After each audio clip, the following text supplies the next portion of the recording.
రోజు రేపు మనం నేర్చుకుందాం.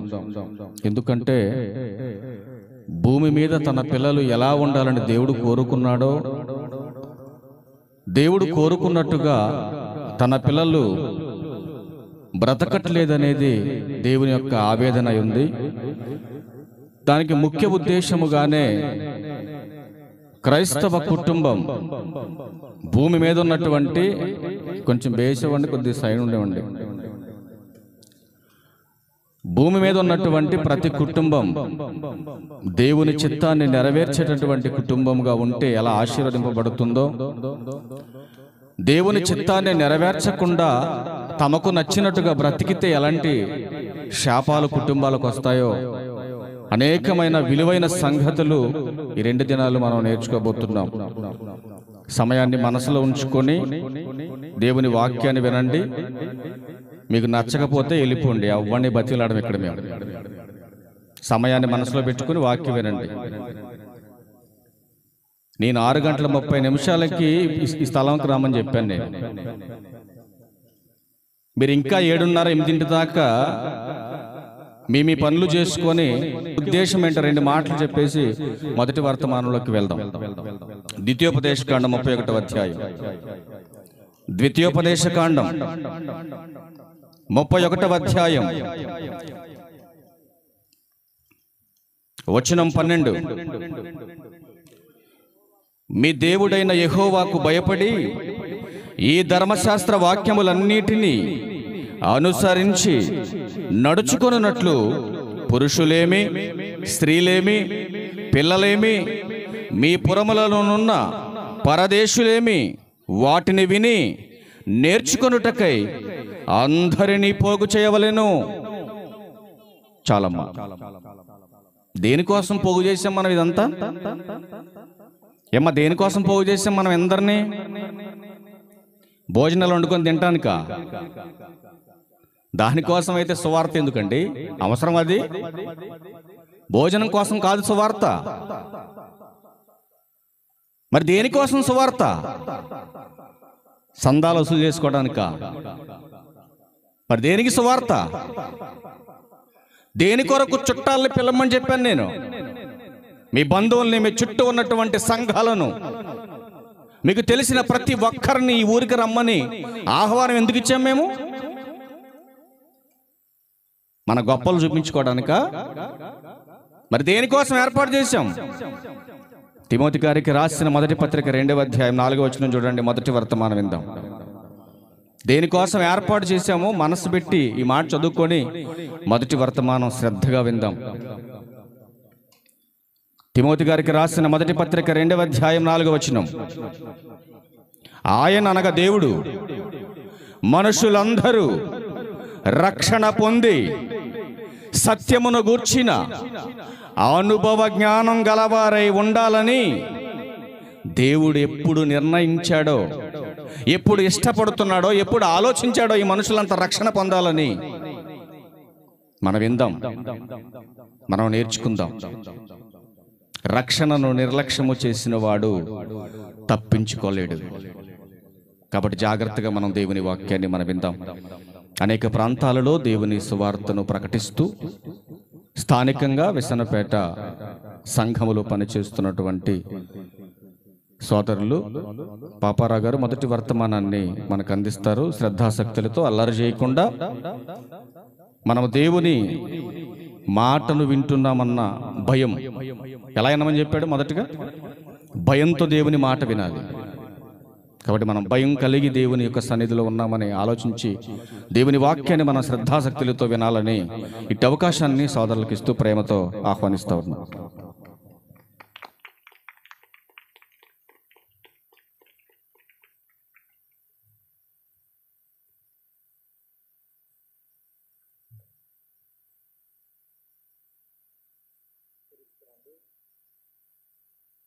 క్రీస్తునందు ప్రియ సహోదరి సహోదరులందరికీ కూడా, కూడి వచ్చిన మీ అందరికి కూడా దేవుని పేరిట వందనాలు తెలియజేస్తున్నానండి.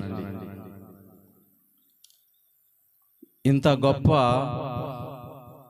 సభను ఏర్పాటు చేయటం అంటే చాలా, అది మామూలు విషయం కాదండి. ఎందుకంటే ఇంతమందిని సమకూర్చటం అంటేనే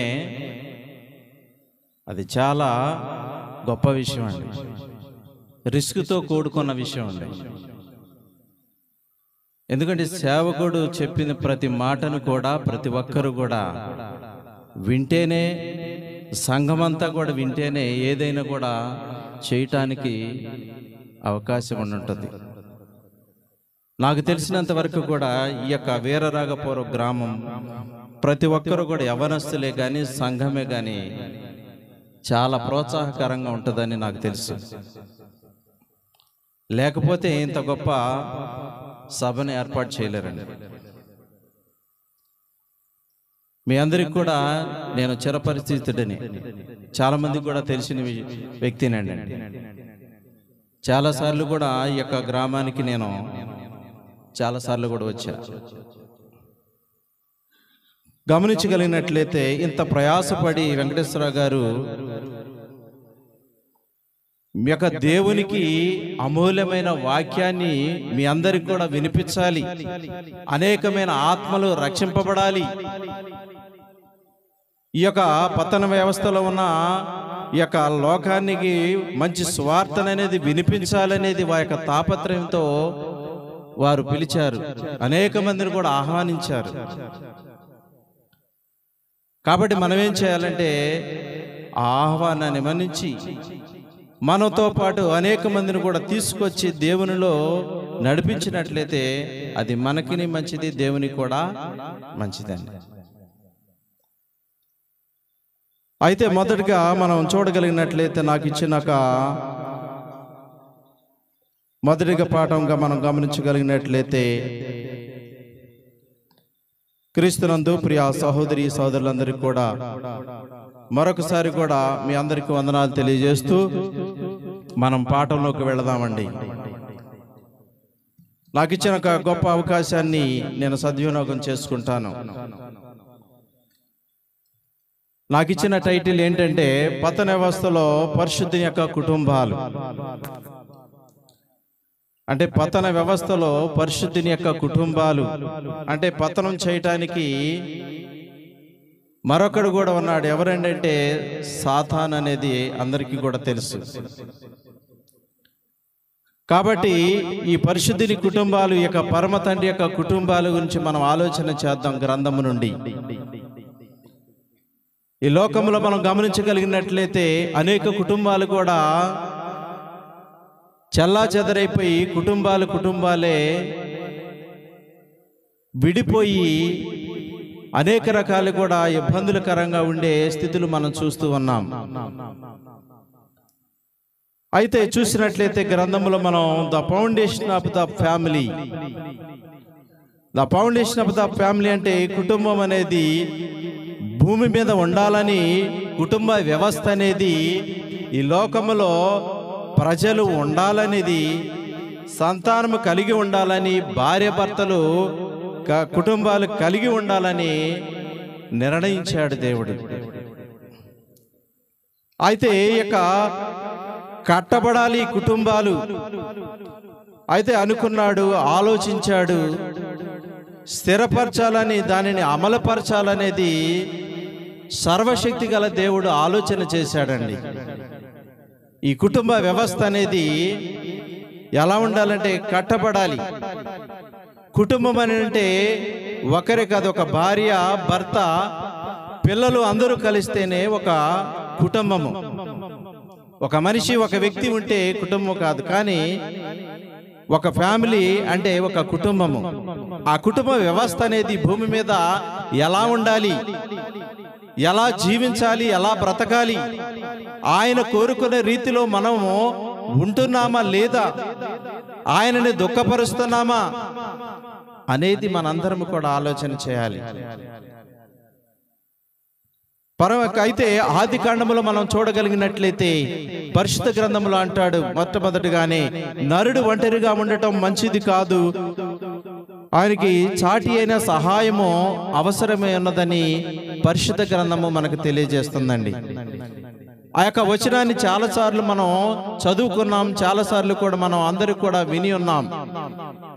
కాబట్టి మొట్టమొదటిగా ఆది కాండములను చూసినప్పుడు సమస్తమును కూడా దేవుడు ఏర్పాటు చేశాడు. సమస్తమును కూడా, ఈ భూమిని, ఆకాశమును, ఈ భూమి మీద సమస్తమైన వాటిని అన్నిటిని కూడా దేవుడు ఏర్పాటు చేసి ఉన్నాడు. అయితే నరుడు గురించి ఆలోచన చేస్తే నరుడు మాత్రం ఒక్కడగానే ఉన్నాడు. కాబట్టి నరుడు ఒంటరిగా ఉండటము మంచిది కాదు అనేది ఆలోచన చేసి ఆయనకి సాటి అయిన సహాయాన్ని కూడా దేవుడు ఏర్పాటు చేశాడండి. గ్రంథములో మనం చదువుకున్నట్లయితే మనం ఆ యొక్క జంట ఎందుకు ఉండాలి, ఈ కుటుంబ వ్యవస్థ అనేది ఎందుకు ఉండాలి అనేది చూసినట్లయితే జాగ్రత్త జరగకూడదనేది వివాహ వ్యవస్థను దేవుడు ఏర్పాటు చేసి ఉన్నాడండి. ఈ భూమి మీద పొరపాటు జరగకుండా ఉండాలి, తప్పు జరగకుండా ఉండాలంటే వివాహ వ్యవస్థ అనేది ఉండాలి. అయినా కూడా మనం ఏం చేస్తున్నామంటే, ఈ లోకం ఏం చేస్తుందంటే, ఈ లోకములో ఉన్నవాటి వరకు వాటినే ఇదే నా సర్వము, ఇదే నా లోకము, ఇదే నాకు సొంతమని ఈ భూమి మీద ఉన్న వాటినే ఆలోచన చేసుకుంటూ పాపములో కొట్టుమిట్టాడుతున్నారండి ఈ జనాంగము. అందుకని చాలా కుటుంబాలు పతన వ్యవస్థలో చేరుతున్నాయంటే ఎందుకని? దేవుని యొక్క మాట వినకపోవటమే. దేవుని యొక్క వాక్యాన్ని వారి యొక్క హృదయంలో ఉంచుకొని పోవటమే.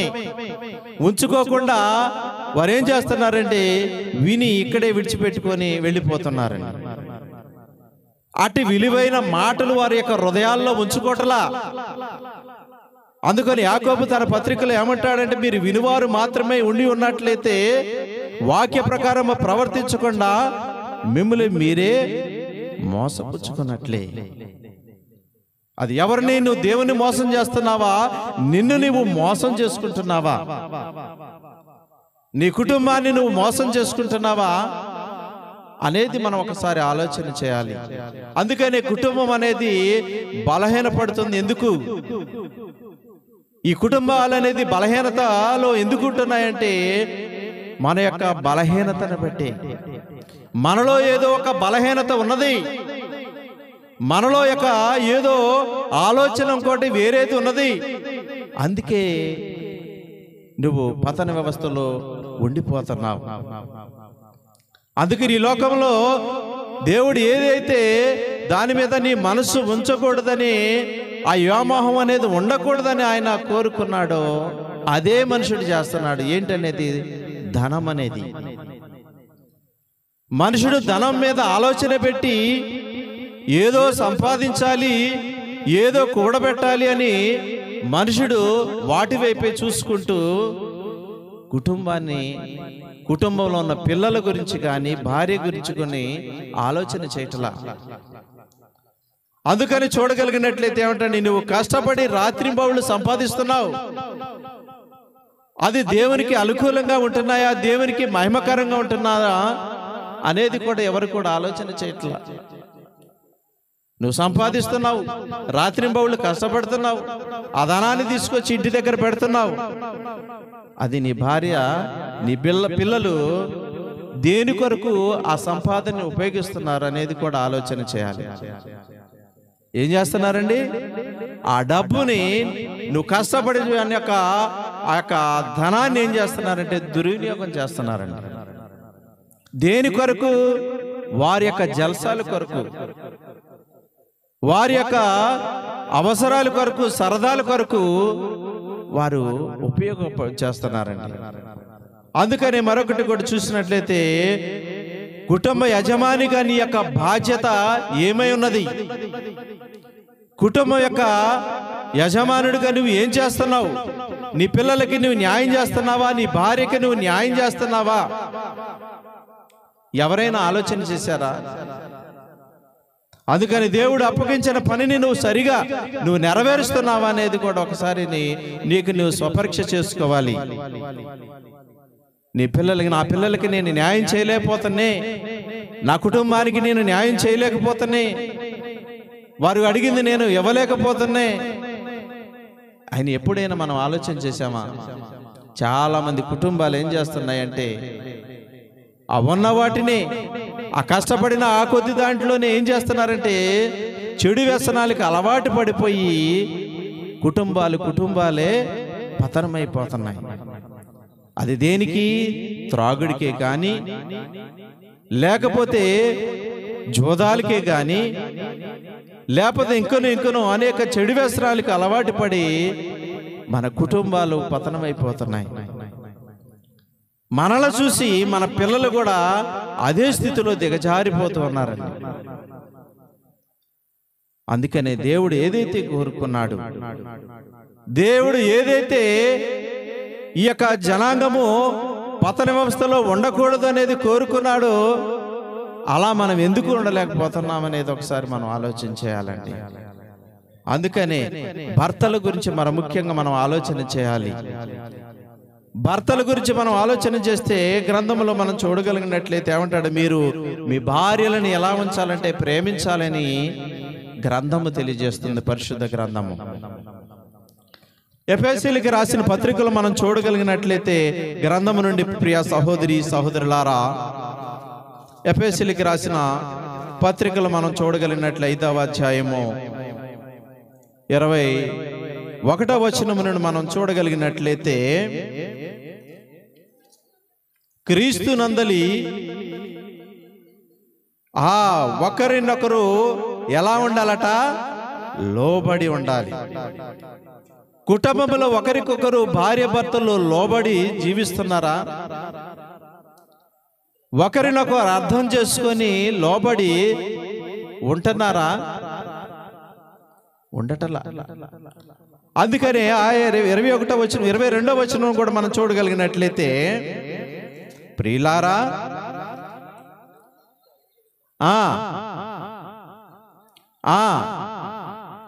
ఎవరికంటండి లోబడి ఉండేది? మీ సొంత పురుషులకు లోబడి ఉండాలి. కానీ చాలా మంది ఏం చేస్తున్నారు తెలుసా? నా భర్తకి నేను ఎందుకు లోబడాలండి? నేను చెప్పినట్టే ఆయన ఉండాలి, నేను ఆయనకి లోబడి నేను ఉండను అనేవారు కూడా లేకపోలేదు ఈ భూమి మీద. ఇక్కడ ఉన్న వారిలో ఎవరు కూడా, చాలా మంది కూడా వారికి వారు స్వపరీక్ష చేసుకోవాలి. నా భర్తకి నేను లోబడి నేను జీవిస్తున్నానా, ఆయన మాటని నేను గౌరవిస్తున్నానా అనేది ఆలోచన చేసుకోవాలి. నేను ఎందుకు లోబడాలండి? ఆయన మాట నేను ఎందుకు వినాలండి?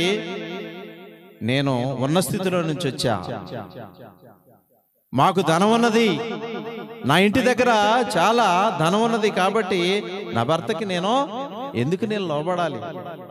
నేను మొన్న ఒక పత్రికలో నేను చదివాను, వివాహం జరిగింది, పెళ్లి చేసుకునేటప్పుడు ఇద్దరు కూడా మంచిగానే ఉన్నారు. కానీ కొన్ని దినాలు అయిన తర్వాత ఆ ప్రమాణం చేసేటప్పుడు వ్యాధి అందును బాధ అందును ఆరోగ్యం అందును కూడా నేను నీకు ఏమన్నందండి? నేను అన్నిట్లో కూడా నీకు నేను తోడుగా ఉంటానని చెప్పింది. అయినా కూడా చెప్పి తర్వాత వివాహమైన కొన్ని దినాల తర్వాత ఏమంటుందంటే, మీ వెనకాల నేను రావాలంటే నాకు సిగ్గేస్తుందండి అని తన భర్తకు అంటుంది. ఎందుకని? ఆయన తల మీద అంటే ఎంట్రుకలు లేవట. ఆయన తల మీద ఎంట్రుకలు లేకపోతే నీ వెనక రావటానికి నాకు సిగ్గేస్తుంది, నాకు తెలిసిన వాళ్ళు ఏనైనా నీ భర్త అని అంటున్నారు, నేను చెప్పలేకపోతున్నానంటే సరేలేని ఆయన ఓర్చుకున్నాడు. మరలా కూడా ఎందుకు సరేలే ఏదో లేని నేను ఓర్చుకున్నాను, కానీ నీ వెనకాల ఏమన్నా ఆస్తి ఉందా, అట్లయినా ఉందాం అనుకున్నా, కానీ అది కూడా నీకు లేదు అని పాపం చాలా ఇబ్బందులు పెట్టింది. ఆ ఇబ్బందులు పెడితే ఆయన ఏం చేసుకున్నాడు తెలుసా? సూసైడ్ చేసుకొని చనిపోయాడు. అంటే ఈ లోకంలో ఎలా ఉన్నారండి? దేనికోసం ఆమె ఆలోచన చేసింది? దేవుని యొక్క భయం ఉంటే, దేవుని యొక్క వాక్యము నిజంగా తెలిస్తే ఆమె ఆ పని చేసేది కాదు. వారి తల్లిదండ్రులు దేవుని యొక్క మార్గములో క్రమములో ఆమెనే పెంచలేదు. ఆ పెంచలేదు కాబట్టి ఆ విధంగా ఆమె తయారైపోయింది. నిండు ప్రాణం ఏమైపోయింది? పోయింది. కానీ తర్వాత ఏడ్చినా వస్తుందా? రాదు. ఆమె పట్టుదల ఏంటి? లోకం వైపు చూసింది. ఆమె ఆలోచన ఏంటి? లోకంలో మనుషులను చూసింది. ఆయనలో ఉండ మంచి మనసు చూడలా. ఆయనలో ఉన్న మంచి యొక్క ఆలోచన తెలుసుకోలేదు. కానీ అందుకనే మనుషులట పై రూపాన్ని చూస్తారట. దేవుడు నీ హృదయాన్ని పరిశీలన చేస్తాడు. నీ హృదయ అంతరంగములను ఆయన గమనిస్తాడంట. మనుషులైతే పై రూపాన్నే చూస్తుంటారు, కానీ ఆమె ఆయన యొక్క పై రూపాన్నే చూసి మోసపోయింది. కాబట్టి ప్రియ సహోదరి సహోదరులారా, మనం చూడగలిగినట్లయితే అదే ఎఫెసీయులకు రాసిన పత్రికలో 5వ అధ్యాయము 25వ వచనంలో కూడా మనం జ్ఞాపకం చేసుకున్నట్లయితే, పురుషులారా మీ భార్యలను ప్రేమించుడి, అటువలే ఆ క్రీస్తు కూడా సంఘమును ప్రేమించి అది కళంకమైనను ముడత అయినను అటిది మరి ఏదైనను లేక పరిశుద్ధమైనది గాను నిర్దోషమైనది గాను ఎలా అంటే మహిమగల సంఘముగాను ఆయన తన ఎదుట నిలవబెట్టవలెనని వాక్యమనే ఉదక స్నానము చేత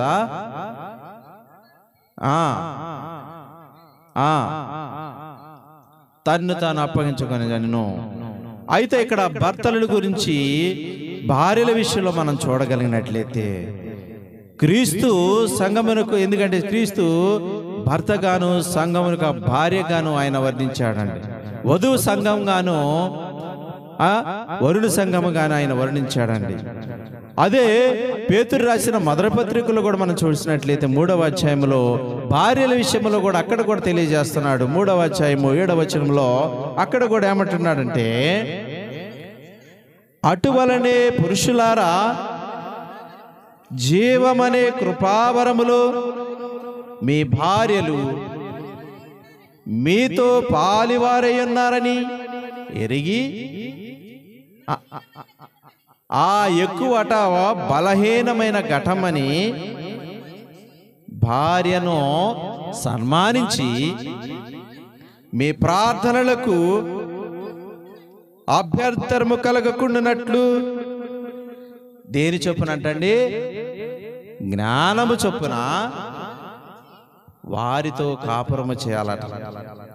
అందుకని ఏమంటాడంటే, అటువలే పురుషులారా జీవమనే కృపావరంలో మీ భార్యలు మీతో పాలువారై ఉన్నారని ఎరిగి ఎక్కువ బలహీనమైన ఘటమని భార్యను ఎలా సన్మానించాలట?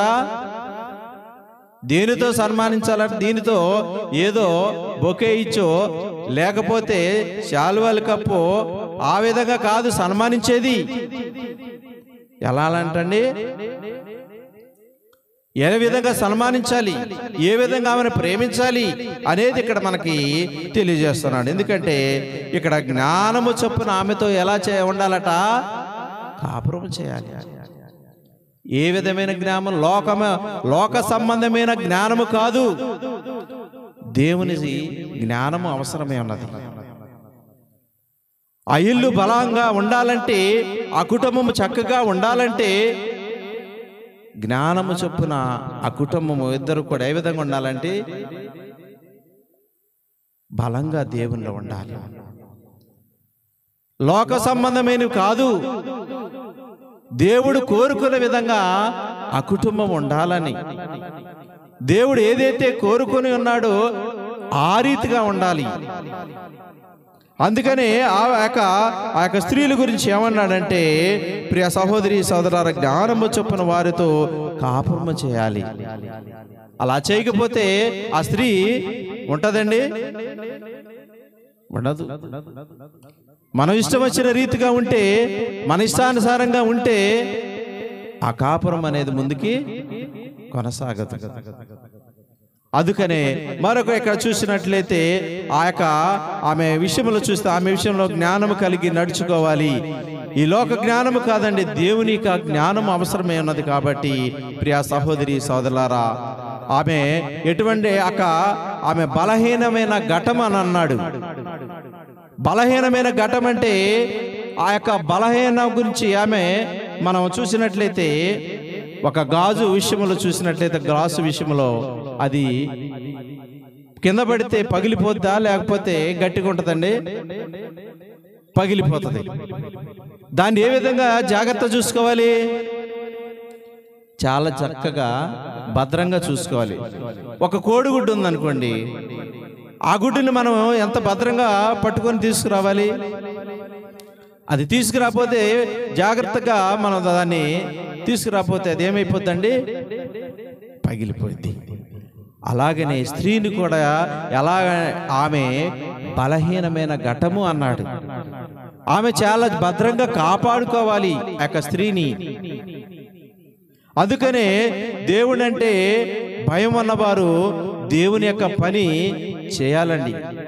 చాలా మంది కూడా దేవుడు అంటే భయం లేక, దేవుడు అంటే లెక్క చేయకుండా వారి ఇష్టానుసారంగా ఈ లోకంలో నడుస్తూ ఉన్నారండి. అందుకని సామెతల గ్రంథంలో 14వ అధ్యాయం 1వ వచనంలో ఏమంటాడంటే, జ్ఞానవంతురాలు తన ఇల్లు కట్టును, మూఢురాలు తన చేతులతో తన ఇల్లు ఊడబెరుకును అన్నాడు. జ్ఞానవంతురాలంటే ఎటువంటి జ్ఞానము? లోక సంబంధమైన జ్ఞానం అవసరమలా.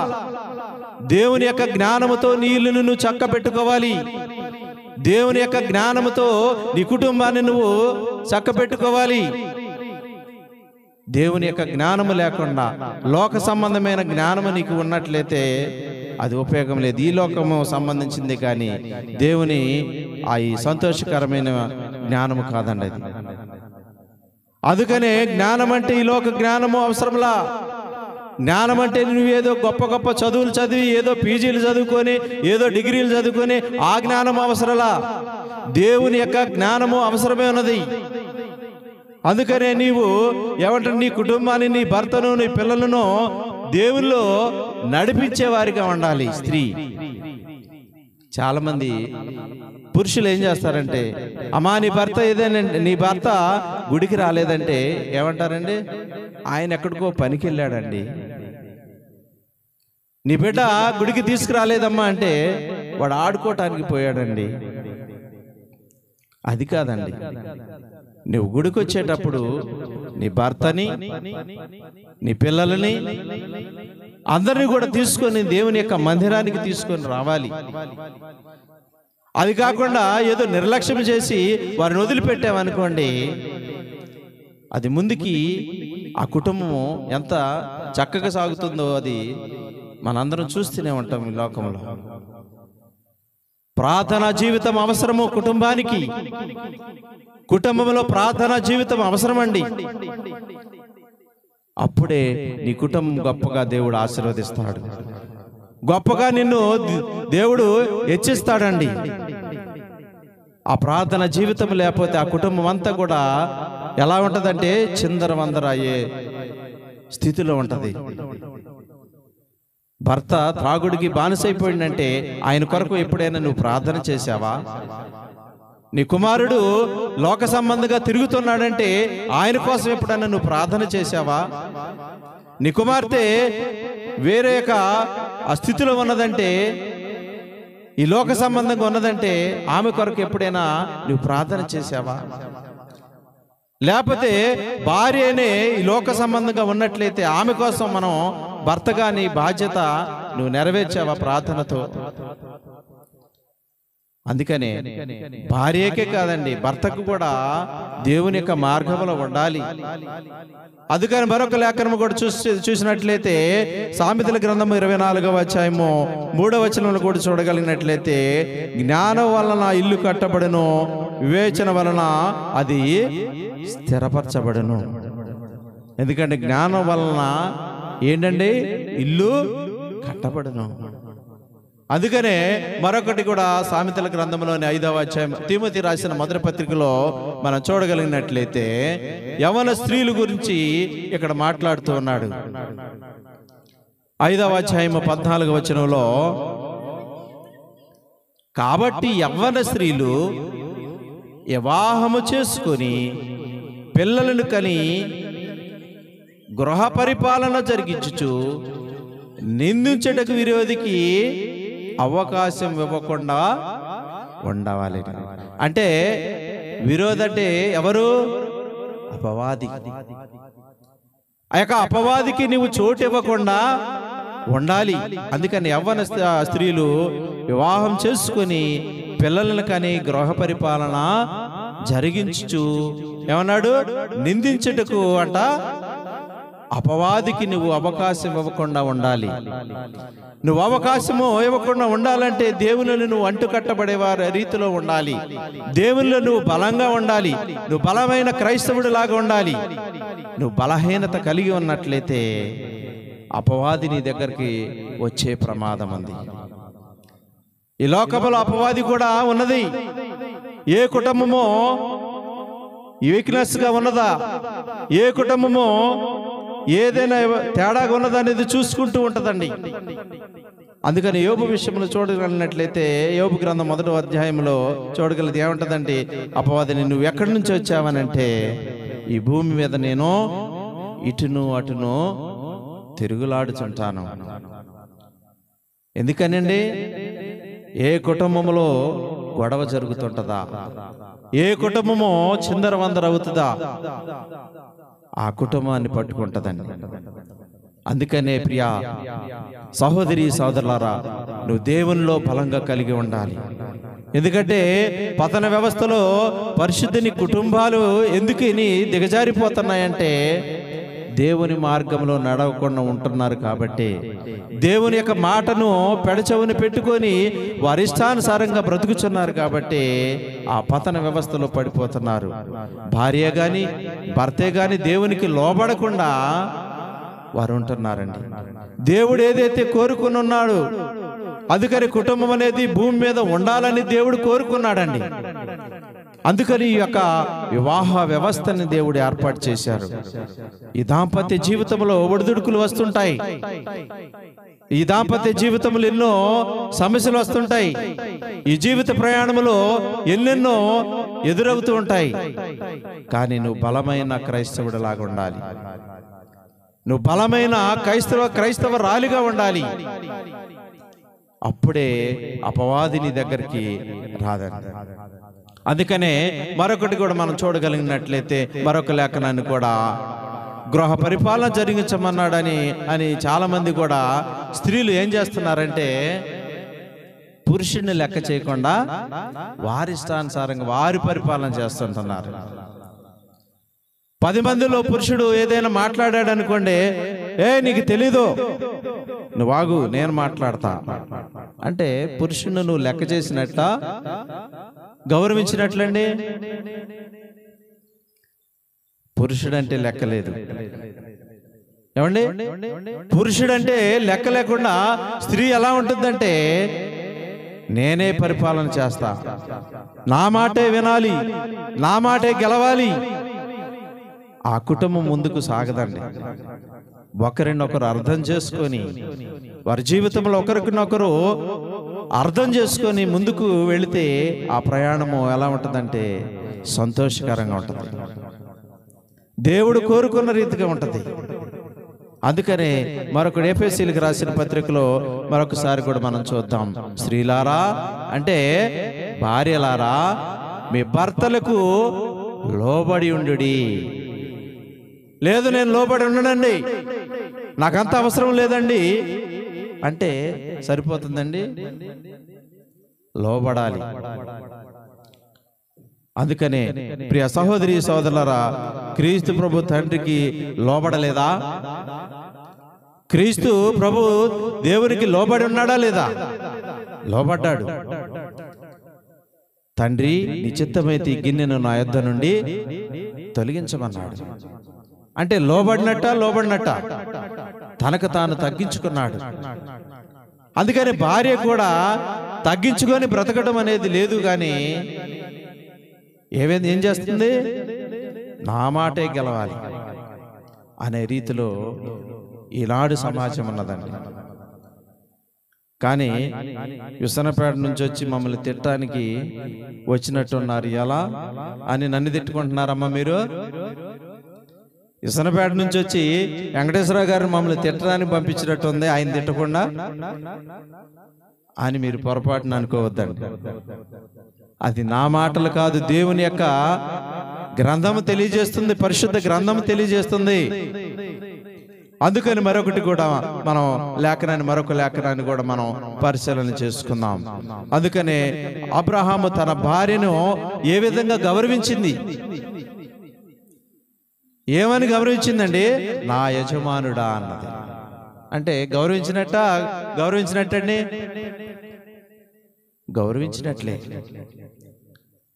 భర్త ఏమండి భార్యను ప్రేమించాలి, భార్య కూడా భర్తకు లోబడి ఇద్దరు కూడా ప్రేమ కలిగి ఉండాలండి. అందుకని పురుషుడు కష్టపడి సంపాదనలకి ఏం చేస్తున్నారంటే స్త్రీలు ఈనాడు అలంకారాలకి, వారు కోరుకున్న వాటికి అలవాటు పడి ఆ దుబారమైన ఖర్చు పెడుతూ ఉన్నారు. కాబట్టి వాటికి కాదండి మన ప్రాధాన్యత ఇచ్చేది. దేవుని మందిరం కోసం మనం ఏం చేస్తున్నాం? దేవుని సంఘము కొరకు మనం ఏం చేస్తున్నాం? సువార్తికుడి యొక్క ఆయన కష్టాల్లో మనము పాలు పంచుకుంటున్నామా లేదా? ఆనాడు పౌలు గారు కూడా సంఘమే పోషించిందా లేదండి? కానీ సంఘము కూడా సువార్తికుడిని పోషించాలా లేదా? పోషించాలి. అందుకని ప్రియ సహోదరి సహోదరులారా, సామెతల గ్రంథంలో 31వ అధ్యాయం 10వ వచనంలో ఏమంటాడంటే, గుణవతి అయిన భార్య దొరుకుట అరుదు ఏమండి, అట్టిది ముత్యము కంటే అమూల్యమైనది అన్నాడు. కాబట్టి గుణవతి అయిన భార్య దొరుకుట అరుదు అని మనం వివాహములో మనం చదువుకుంటూనే ఉంటాం, అందరికీ కూడా తెలుసు. అందుకనే ఈ లోకంలో పురుషుడైనా స్త్రీ అయినా దేవునికి కట్టుబడి ఉండాలి, దేవుని యొక్క గ్రంథానికి లోబడి ఉండాలి. ఈ లోకానుసారంగా త్రాగుడికేని, మద్యం యొక్క ఈ లోక సంబంధ ప్యాకెట్లకేని, లేకపోతే రకరకాలైన జోదాలకి అలవాటు పడి నీ ఇష్టానుసారంగా నువ్వు బ్రతకకూడదు. చాలా మంది ఉన్నారండి, అయా గుడికి రావంటే నా పరిస్థితి ఇప్పుడు బాగోలేదు, నేను ఇప్పుడు వచ్చే పరిస్థితి లేదండి. నన్ను నూతన సంవత్సరంలోనే నేను ప్రార్థనకి వెళితే చెప్పాడు, 4 రోజుల ముందు, అయ్యగారు జనవరి 1 నుంచి అదే లాస్ట్, ఇక నేను దాన్ని పుట్టుకొని దాని వాసన కూడా ఇక నేను చూడండి అన్నాడు. జనవరి 1 రోజు వచ్చి ఈ ఒక్క రోజేనండి ఇయాలతో లాస్ట్ అంటున్నాడు. అంటే ఆయనలో మార్పేదండి. భార్య వచ్చి, అయ్యా మా భర్త కోసం నువ్వు ప్రార్థన చేయండి. కానీ ఎన్నిసార్లు ప్రార్థన చేసినా ఆయనలో మార్పు లేనిది మనం చేసి ఉపయోగం ఏంటండి? ఆయన గుడికి తీసుకురామంటే ఆమె తీసుకురాదు, పిల్లల్ని తీసుకురామంటే పిల్లల్ని తీసుకురాదు. వాళ్ళు పాడైపోతున్నారయ్యా అని నువ్వు ఏడ్చి ఉపయోగం ఏముందండి? నువ్వు దేవుని మందిరానికి తీసుకురా, దేవుని యొక్క వాక్యాన్ని వినిపించు, దేవుని మాటలతో గద్దించు, అప్పుడైనా ఏమన్నా లోపడతాడేమో. దేవుని మాటలు అప్పుడైనా వాడి చెవిలోకి వెళ్ళి మార్పు చెందుతాడేమో అని ఎన్నిసార్లు చెప్పినా కూడా యథా రాజా తదా ప్రజ. అందుకనే ప్రియ సహోదరి సోదరులు చాలా మంది కూడా వాక్యాన్ని వింటారు, కానీ దాన్ని ఎక్కడే విడిచిపెట్టుకొని వెళ్ళిపోతుంటారు. అందుకని మత్తయి సువార్తలో ఒక మాట ఉంది, 13వ అధ్యాయము 15వ వచనంలో ఏమంటారు? మీరు వినుట మట్టుకు విందురు కానీ గ్రహింపరట, చూచుట మట్టుకు చూతురు కానీ ఎంత మాత్రమో తెరుచుకొని లేకపోతున్నారు. ఎందుకని? దేవుని వాక్యాన్ని చాలా బాగుందని అంటారు. వెంకటేశ్వరరావు గారు చాలా వాక్యము ఆదివారం మంచిగా చెబుతున్నారు అంటున్నారు, కానీ మీ హృదయాల్లో ఎందుకని ఉంచుకోవట్లా? మీరెక్కడే ఎందుకని విడిచిపెట్టుకొని వెళ్ళిపోతున్నారు? ఆ హృదయంలో మీ యొక్క హృదయంలో భద్రపరుచుకొని మిమ్మును మీ కుటుంబాన్ని మీ బిడ్డలను ఎందుకు దేవుని యొక్క మార్గంలో ఉంచకుండా మీరు లోకం వైపు చూస్తున్నారు? అందుకనే నువ్వు అదే నిత్య నరకము అనేది ఒకటి ఉంది కాబట్టి అక్కడికి వెళ్లకుండా నీ బిడ్డను నీవును కూడా నీ కుటుంబాన్ని నువ్వు కాపాడుకోవాలి.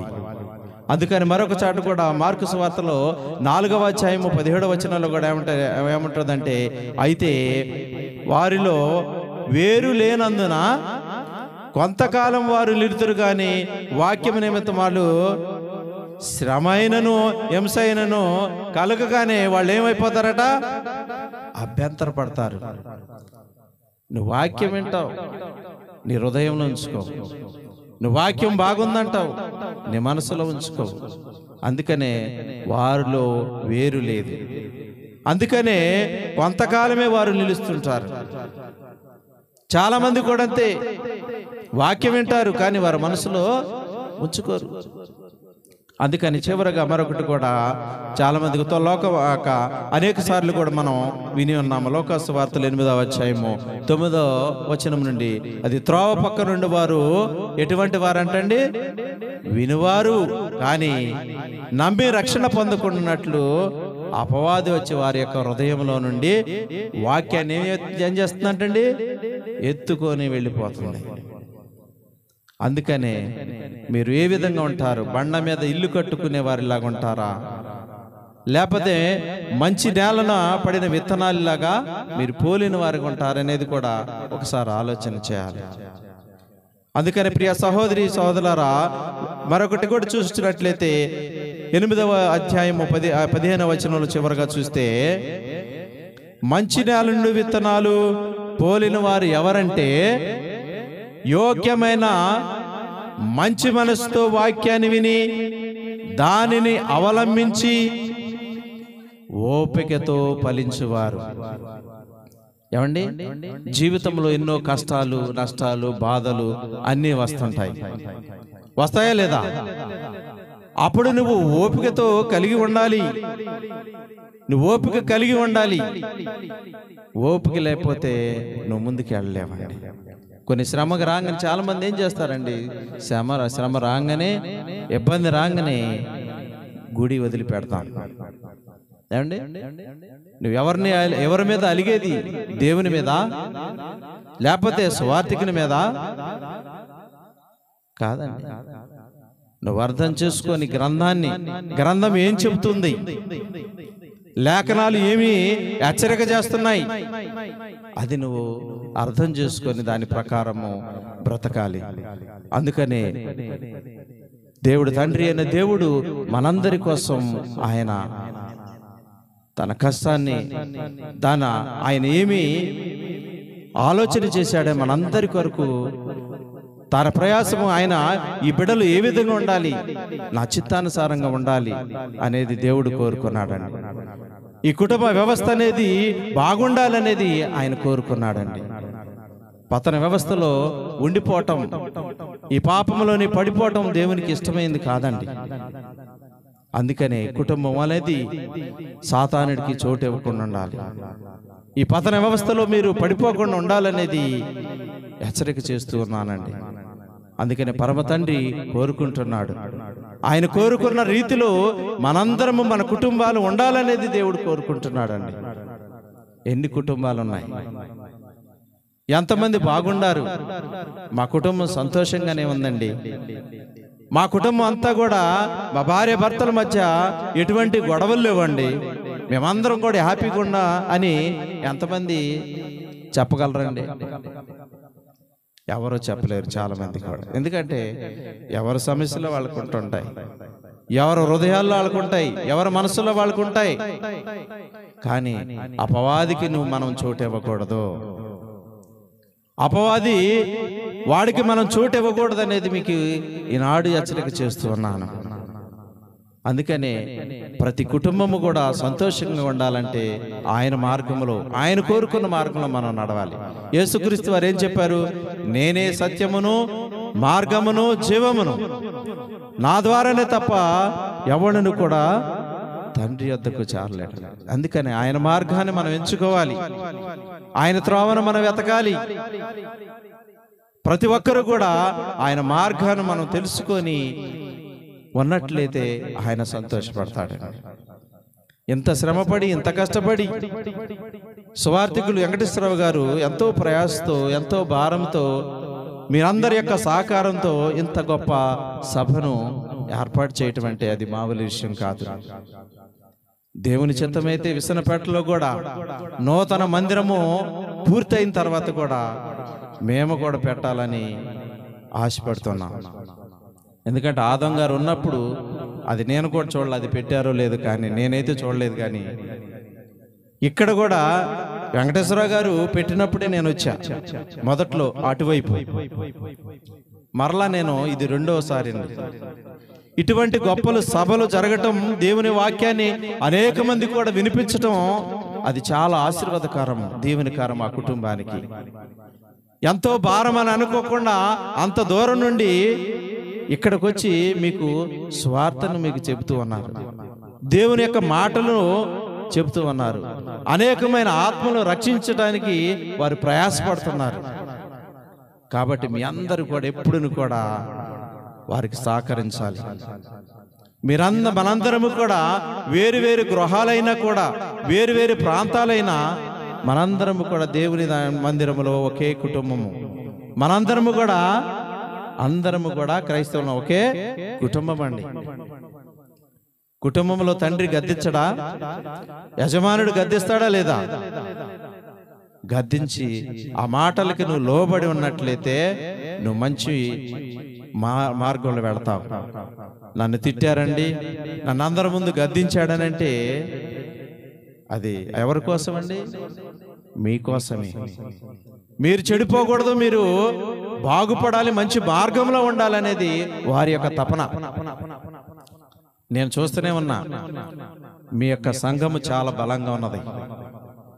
నేను చాలా దినాల నుండి మీ యొక్క యూట్యూబ్లో కానీ లేకపోతే ఇక్కడ వచ్చినప్పుడు కానీ సంఘము చాలా బలంగా ఉన్నది. ఇంకెలాగనే ఇంకను కూడా చాలా అభివృద్ధి చెందాలని నేను కూడా మనస్ఫూర్తిగా కోరుకుంటున్నా. కాబట్టి మీ అందరూ కూడా విసనపేట సంఘము కొరకు, నూతన మందిరము కొరకు అది కూడా త్వరగా పూర్తవ్వాలి. మీ అందరూ కూడా మరలా ఆ నూతన మందిరాన్ని కొరకు అక్కడ కూడా మీరందరూ ఓపెనింగ్ కూడా రావాలని మనస్ఫూర్తిగా కోరుకుంటూ, నాకు ఇచ్చిన ఈ యొక్క అవకాశం ఇచ్చిన వెంకటేశ్వరరావు గారికి కూడా వందనాలు తెలియజేస్తూ ముగిస్తున్నాను. అందరికి కూడా వందనాలు.